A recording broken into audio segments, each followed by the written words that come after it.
One of the first experiences that I had as a leader actually starts with my family.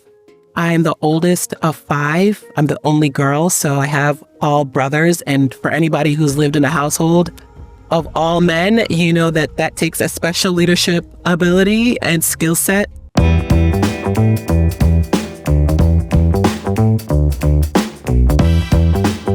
Hi, I'm Bunmi Akinnusotu, and I'm the Director of City Innovation at the Aspen Institute.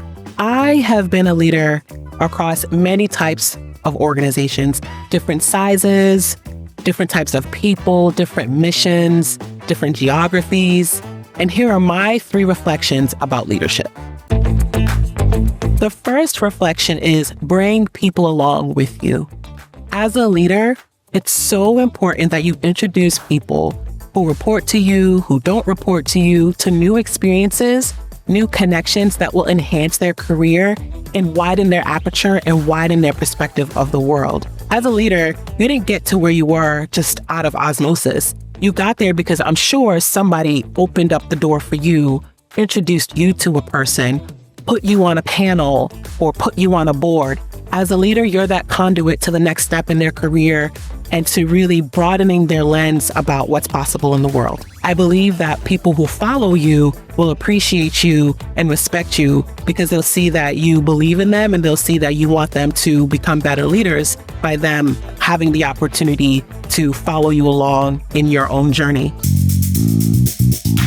The second thing is be an advocate and be merciful. Nobody is perfect. As a leader, I've learned that the best thing I can do sometimes is just be an advocate for my staff, to show up for them when I need it. Now more than ever, people want to feel like they're supported, that they're understood, and that they're heard. And so if a mistake is made, it's cool. It's not the end of the world.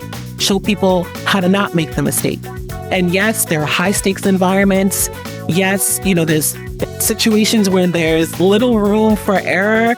But again, none of us are born perfect. And I think that showing mercy to people allows people to actually be a little bit more creative and innovative and feel safe in exploring things and exploring opportunities that they wouldn't normally explore. So be merciful, show mercy to others. My third reflection is to take into account people's humanity. We're all busy, we're all professionals, we're all here at work just trying to do good. But at the end of the day, we're humans. We have obligations outside of work. We have dreams and goals and aspirations outside of work. We have good days and we have bad days. And I think that it's sometimes easy to forget that the person we're dealing with on the other end is a human being, especially in the digital age where you may never actually meet your coworkers in person. You're just talking to them through Zoom or through Slack or whatever it is. And so I try to remind myself that the person I'm dealing with is a whole human being and has dreams and goals and aspirations. They have people who love them in the same way that there are people who love me, in the same way there are people who are relying on me.